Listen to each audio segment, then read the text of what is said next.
The physical characteristics of a star include effective temperature, color, mass, radius, and composition.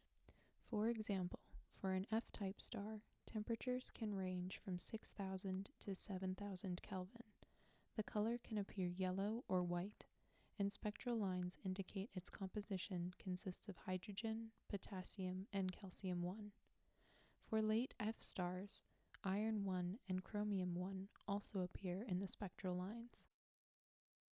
The mass of F-type stars on the main sequence is 1.1 to 1.6 solar masses, meaning between 1.1 and 1.6 times the mass of the Sun, and the radii can be between 1.14 and 1.4 solar radii, meaning 1.14 to 1.4 times the radius of the Sun. Most physical characteristics of stars, such as those just mentioned, cannot be measured directly. Instead, they are determined through analysis of the stars using observational characteristics. Two very useful techniques used to analyze observational characteristics are photometry and spectroscopy. Photometry is used to determine the absolute magnitude and color of stars.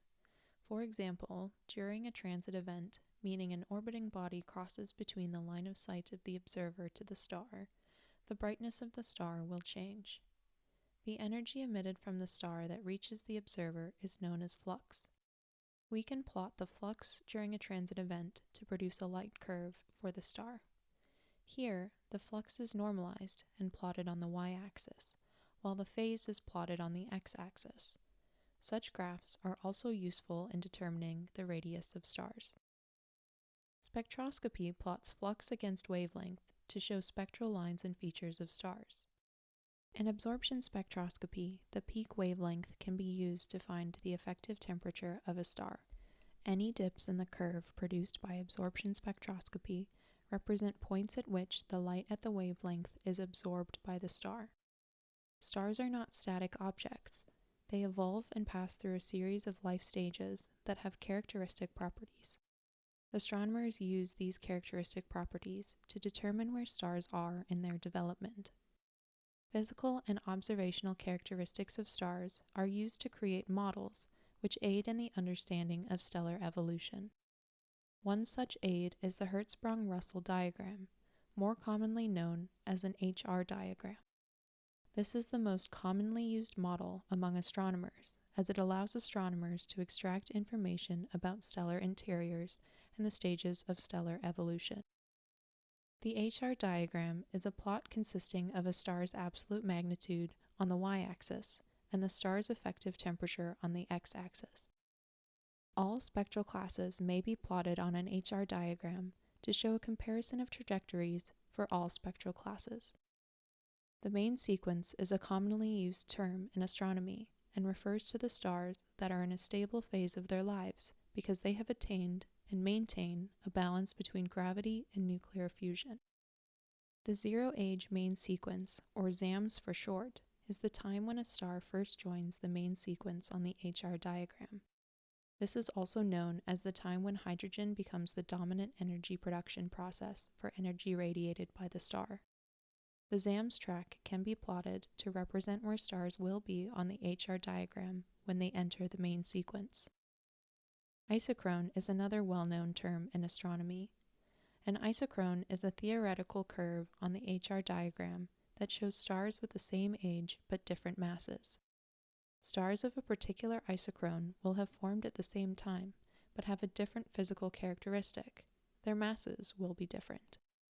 Stars that are part of an isochrone will have likely been born from the same stellar nursery and can be referred to as a stellar cluster.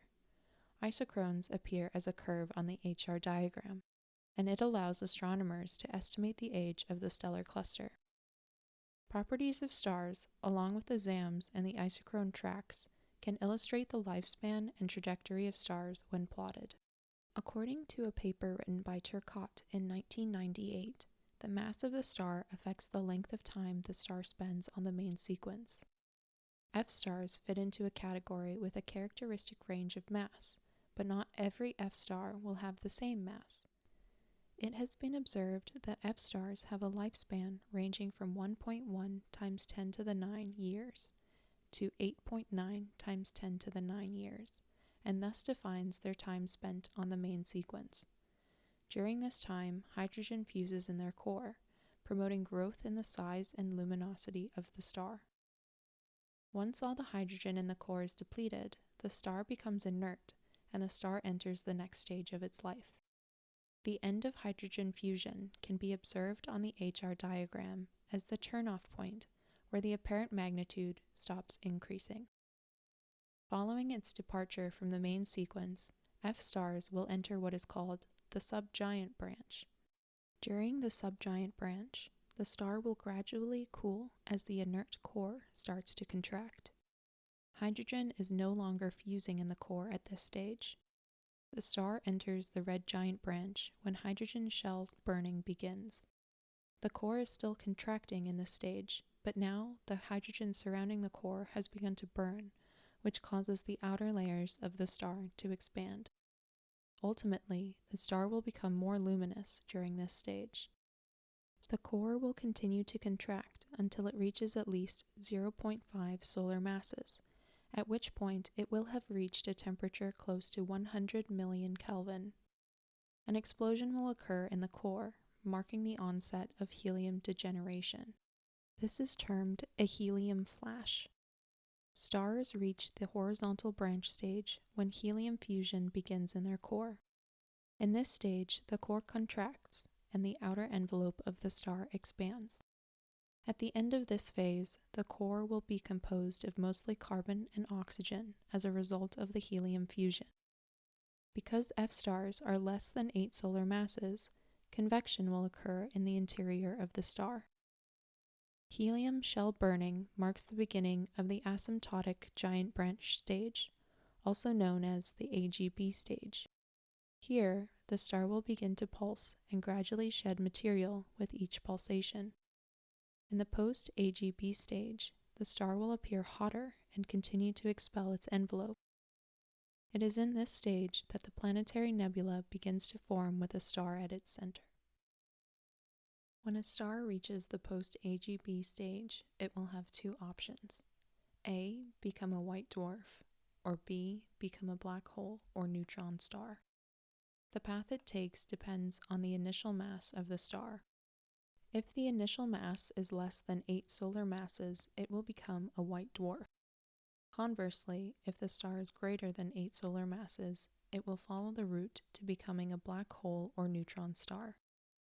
Since it has already been established that the mass of F-stars range from 1.1 to 1.6 solar masses, it is safe to say that these stars do not have enough mass to form black holes or neutron stars, since their mass is less than 8 solar masses. Instead, the end products for F-stars will be white dwarfs. The core will be composed of carbon and oxygen with a thin layer of hydrogen and helium surrounding the core. The outward pressure of the core will not cause the white dwarf to collapse because the electrons in the outer layers are degenerate. There are 3 types of energy transfers that occur in stars, including radiation, convection, and conduction.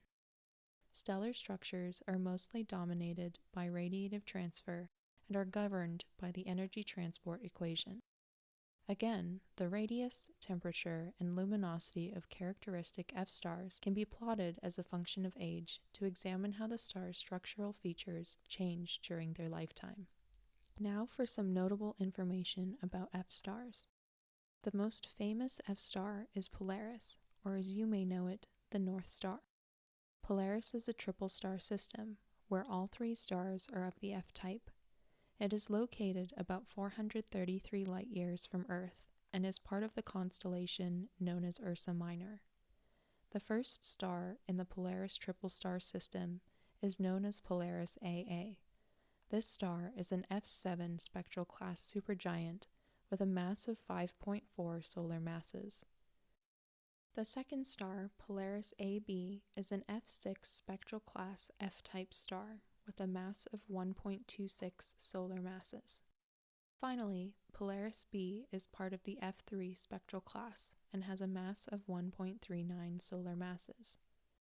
The nearest known F-type star to Earth is called Procyon A, which is located in the constellation Canis Minor. This star is 11.4 light-years away and has a mass of 1.5 solar masses. It belongs to the F5 spectral class. Procyon A is the 8th brightest star in the sky due to its proximity to Earth.